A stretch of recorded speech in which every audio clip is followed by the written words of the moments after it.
यह धर्म युद्ध है। पूरा विश्व इस समय युद्ध में खेल रहा है। कहीं रसिया यूक्रेन पे परमाणु बम लगा के बैठा है, अमेरिका के सारे विश्वविद्यालयों में हड़ताल चल रही। हम धर्म आधारित आध्यात्मिक देश होने के नाते युवा संत हो या युवा पीढ़ी हो, हमें यह पता है कि हमें अपने राष्ट्र का विकास करना है। इसलिए हम उनके धरना प्रदर्शन जैसे चीज़ों से अब प्रभावित होने वाले नहीं। पाकिस्तान को हमने चेतावनी नहीं दी। हमने यह कहा कि जिन लोगों को भारत में धर्म के आधार पर आरक्षण चाहिए, उन सभी को धार्मिक आधार पे हमने आरक्षण 1947 के 14 अगस्त की रात में ही दे दिया है।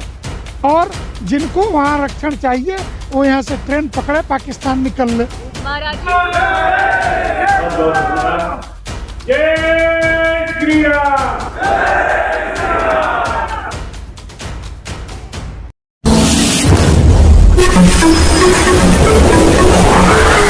वो नदियों का विषय हो, चाहे वो पर्यावरण प्रदूषण का विषय हो, चाहे वो जल, वायु या अन्न किसी भी प्रदूषण के संबंध में ये वास्तव में केवल सरकार पर छोड़ देना, ये कोई भी व्यवहारिक बात नहीं मानी जाएगी। समाज को ही अपना दायित्व समझकर, कर्तव्य समझकर अपने व्यक्तिगत जीवन और दिनचर्या और जीवनचर्या में इसके लिए प्रयास करना पड़ेगा। समाज के द्वारा जब सक्रियता आएगी तभी ये सब चीज़ों में सकारात्मक सुधार की स्थिति बनेगी। ये मेरा सीधा मानना है। समाज को सक्रिय करने के लिए आप लोग क्या कार्य कर रहे हैं इस विषय पर? समाज को सक्रिय करने के लिए विश्व हिंदू परिषद संघ ये विभिन्न नामों से अलग अलग, जैसे पर्यावरण के दृष्टि से वृक्षारोपण का विषय है, जल शुद्धि के दृष्टि से अनेक, और जल बचाने के दृष्टि से क्या क्या ध्यान रखना चाहिए। परिवार में भी हमारे जो पशु पक्षियों की संख्या भी, उनकी भी प्रजातियां लुप्त हो रही हैं, उसके लिए भी कैसे बचाया जाए। तो अपने आज भले ही फ्लैट बन गए होंगे, फिर भी उसमें गमलों के रूप में जैसे रखा जाता है लटका करके, ऐसे ही जल का पात्र और अन्न का पात्र उनमें फ्लैटों में भी लगा करके रखें, जिससे कि हम प्रजातियों को बचा सकें। अपने बच्चों में भी अच्छे संस्कार दें। भारत की अपनी जो संस्कृति रही है वो केवल मैं और मेरा परिवार तक सीमित, यह हमको संस्कार नहीं। हमारा तो मानव मात्र, प्राणी मात्र, यह माने उसके हित के लिए, परोपकार के लिए, और यहाँ तक कि विश्व का कल्याण, तो उसमें मानव प्राणी सब आ जाते हैं। तो यह हिंदू समाज ही नहीं, तो जो भारत में रहने वाला किसी भी पूजा पद्धति को मानने वाला है, इस देश का नागरिक है, वो अपने को देशभक्त नागरिक मान करके अपने कर्तव्य को समझते हुए उस कर्तव्य का निर्वाह करेगा, तो ये सब समस्या हल होगी। भगवत पाद शंकराचार्य ने 2500 साल पहले उत्तर से दक्षिण, पूरब से पश्चिम जिस भारत राष्ट्र की कल्पना की, आज कुछ मूढ़ नेता जब ये कहते हैं कि ये राज्यों का संघ है, ये राष्ट्र नहीं है, तो उनकी बातों पर हमें तरस आती है। इसलिए भगवत पाद शंकराचार्य की जयंती पे इस बात को कि यह राष्ट्र था, है और आगे भी रहेगा, इस पर कोई फर्क नहीं पड़ेगा। यह धर्म युद्ध है।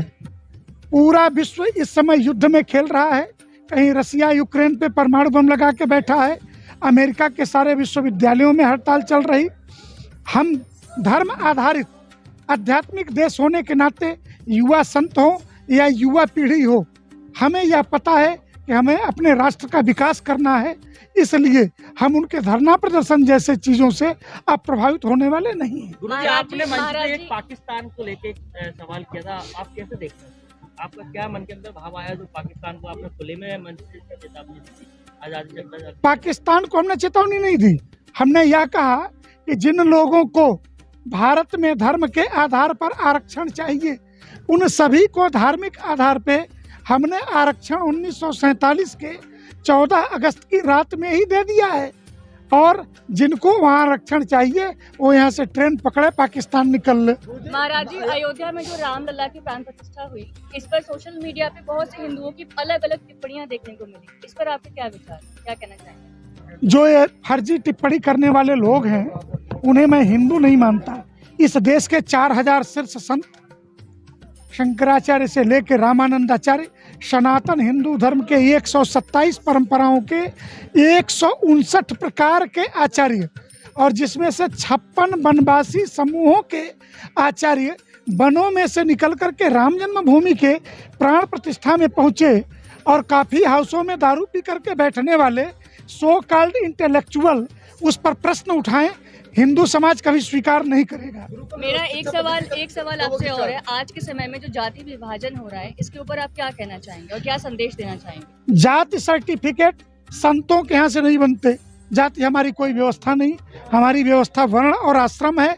और जिन्हें जातियों से आपत्ति है, जातिगत आरक्षण के नाते तो नेता जीवित है, और जातियों से आपत्ति है, वो विधानसभा और पार्लियामेंट में एक प्रस्ताव लाएं कि हम जाति भारत के अंदर समाप्त कर रहे हैं। कास्ट सर्टिफिकेट देश का कोई भी डीएम का ऑफिस जारी नहीं करेगा। ये प्रस्ताव राजनेताओं के छाती में दम है, किसी भी दल के राजनेता हैं वो संसद में लेके आएं, क्योंकि उनकी रोटी इस जाति से चलती है, हमारी नहीं। हमारे आश्रमों में जाति नहीं पूछी जाती, भंडारे में बैठने वाले लोगों की कभी जाति नहीं पूछी। एक दिन में 5 करोड़ लोग कुंभ में नहा लेते, कभी बगल में नहाने वाले से किसी ने ये नहीं पूछा कि तुम राजा हो कि रंग और किस जाति के हो, हमारे साथ कैसे नहा रहे हो। हमने जाति नहीं पूछी। ये राजनीतिक सिस्टम है और राजनेताओं के छाती में दम है तो घोषणा करें कि कास्ट सर्टिफिकेट डीएम ऑफिस से नहीं जारी होगा। शिक्षा पद्धति कब शुरू हो रही है? गुरुकुल चल रहे हैं, संत चला रहे हैं, और इसमें रामदेव जी का एक बड़ा योगदान है नई पीढ़ी के गुरुकुलों को विकसित करने में, और देश के बाकी संत भी अपने अपने स्थानों पे इसको कर रहे हैं। आपको पॉजिटिव खबरों को देखना चाहिए। गुरु शंकराचार्य जी की आज जयंती के उपलक्ष्य में समस्त भारतवासियों को और सनातन धर्म प्रेमियों को बहुत बहुत साधुवाद, बहुत बहुत आशीर्वाद। आज मैं ये कहना चाहूँगा, सनातन धर्म के संस्कारों को जिस प्रकार भगवान शंकराचार्य जी ने अवतरण लेकर के आचार्य का, शंकराचार्य आचार्य जी का, तो उसके द्वारा पूरे भारतवर्ष में कश्मीर से लेकर कन्याकुमारी तक और कन्याकुमारी से लेकर के केदारनाथ तक जन जन तक पहुंचाया। उसी प्रकार आज समस्त साधु समाज युवाओं को सनातन धर्म के संस्कारों का पालन करना और सनातन धर्म की संस्कृति का सम्मान करना, ये आज सबको संकेत देता है। आज की जयंती का उद्देश्य बड़ा स्पष्ट है। भगवान आदि शंकराचार्य अर्थात सनातन धर्म अर्थात सनातन संस्कृति, तो इसी के विषय में ये कार्यक्रम किया है। भगवान आदि शंकराचार्य का स्मरण करते हुए अपने सनातन धर्म और सनातन संस्कृति के मार्ग पे चलते हुए लोगों को जागृत करना, क्योंकि आजकल आप देख रहे हैं कि बड़े नकली जनेऊधारी आ गए हैं मार्केट के अंदर, और ऐसे लोग आ गए हैं जो धर्म को बांट रहे हैं। तो इस प्रकार के आयोजन हिंदुओं को एकत्रित करने के लिए अति आवश्यक है। सर, ये जो कार्यक्रम है, इसके बाद कितनी जागरूकता है हिंदुओं के बीच, आप लोग क्या भूमिका से इस कार्यक्रम में? देखिए, कितनी जागरूकता आएगी ये तो मैं नहीं कह सकता, क्योंकि मैं कोई भविष्यवक्ता तो नहीं हूँ, लेकिन इतना मेरा जरूर मानना है कि कुछ तो परिवर्तन होगा। हम ये सोचकर भी कार्य नहीं कर रहे कि हम पूरा समाज बदल देंगे, लेकिन हमें इतनी आशा है कि हम कुछ ना कुछ तो बदलाव लेकर आएंगे।